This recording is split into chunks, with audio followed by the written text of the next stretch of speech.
Ocupo mais uma vez esta democrática tribuna para expressar aqui a minha imensa preocupação com a realidade brasileira.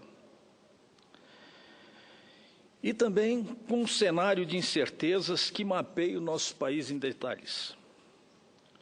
O chamado país do futuro. E também com o seu presente e com o seu futuro. Senhor presidente, o Brasil está assistindo à pior crise das últimas 3 décadas. E o modo como Santa Catarina está atravessando essa turbulência pode inspirar outros estados da federação. Desde a redemocratização do país, no início dos anos 80, não se via um quadro nacional tão sombrio, no qual a fragilidade política e a debilidade econômica estão unidas num só corpo. Santa Catarina, obviamente, não está alheia a esse cenário, e nem imune à crise, mas recomendo a esta Casa, à Câmara Federal, aos governantes, aos formadores de opinião, que olhem com mais atenção o que está acontecendo no sul do Brasil, um lugar onde o Brasil continua sobrevivendo. Antes de mais nada, senhor presidente Paulo Paim, por quem tenho profunda admiração e grande respeito, quero me solidarizar com os nossos vizinhos gaúchos, com o meu correligionário José Ivo Sartori.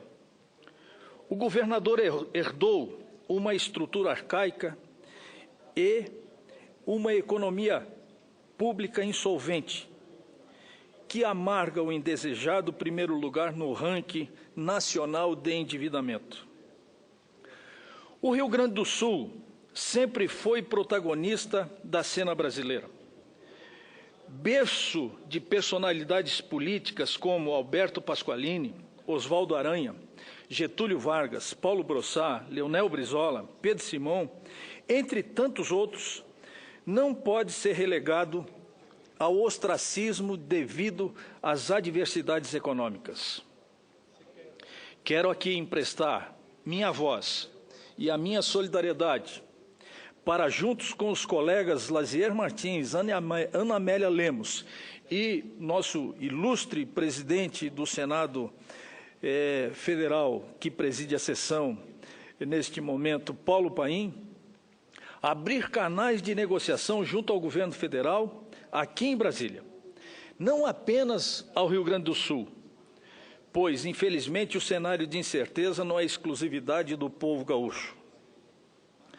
Também inserida na crise, mas num quadro político e econômico diferenciado, Santa Catarina trilha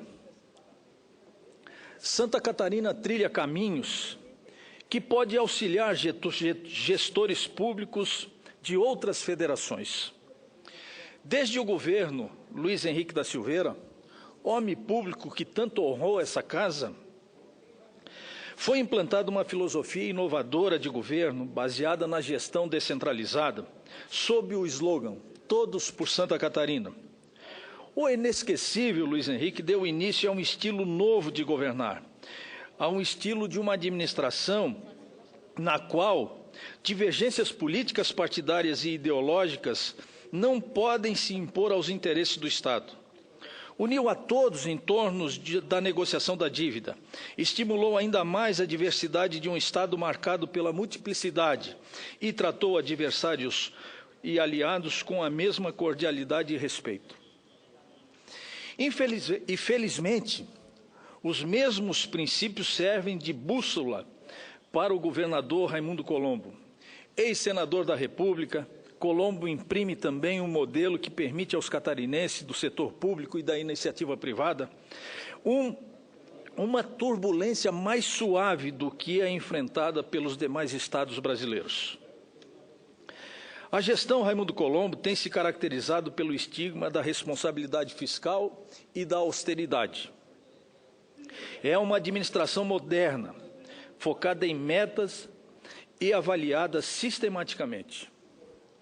O modelo vem gerando resultados expressivos para Santa Catarina. Das 10 principais economias brasileiras, Santa Catarina apresenta a melhor relação entre endividamento e receita. Em 2005, o passivo correspondia a 119% da arrecadação. Uma década depois, este percentual é de apenas 45%. O Estado é considerado hoje um porto seguro para investimentos, onde não se fala em aumento de tributos e nem se descumprem obrigações. A segurança jurídica atrai novas atividades e grandes empresas, como é o caso que se deu recentemente da montadora alemã BMW. Dono de apenas 1% do território nacional, o 20º menor estado do Brasil, se firma com uma economia superlativa. Na contramão do cenário da recessão, projeta um crescimento de 1,5% em 2015. Maior exportação de frango e carne suína do país, cedia o maior fabricante de motores elétricos do mundo, a WEG, e a maior fundição da América Latina, a Tupi, só para ilustrarmos com alguns exemplos. Enquanto a desesperança ganha espaço no sentimento nacional, a capital catarinense se consolida como o maior polo de tecnologia e inovação do país, apelidado carinhosamente no exterior como Vale do Silício Brasileiro. Esses indicadores econômicos se refletem diretamente na qualidade de vida dos cidadãos. É, por exemplo, o estado que mais reduziu a pobreza entre todos os estados brasileiros. É o de menor mortalidade infantil e o de maior longevidade. Está em Santa Catarina a maior taxa de alfabetização do país. E é o estado que mais cresce e que mais gera emprego. Não por acaso o estado de Santa Catarina é o que mais acolhe imigrantes. Mesmo em meio ao turbilhão de desesperança e descrença, consegue realizar o maior volume de obras de infraestrutura de toda a sua história. Pode-se dizer também que atravessa a tempestade justamente porque não se acomoda sobre os louros da boa estatística. Atento ao tsunami econômico que nocauteia estados irmãos, o governador Colombo e o seu vice, Eduardo Moreira, reúnem os gestores das estatais pelo menos uma vez por mês, com um único objetivo: relembrar a todos o mantra da austeridade e da responsabilidade fiscal.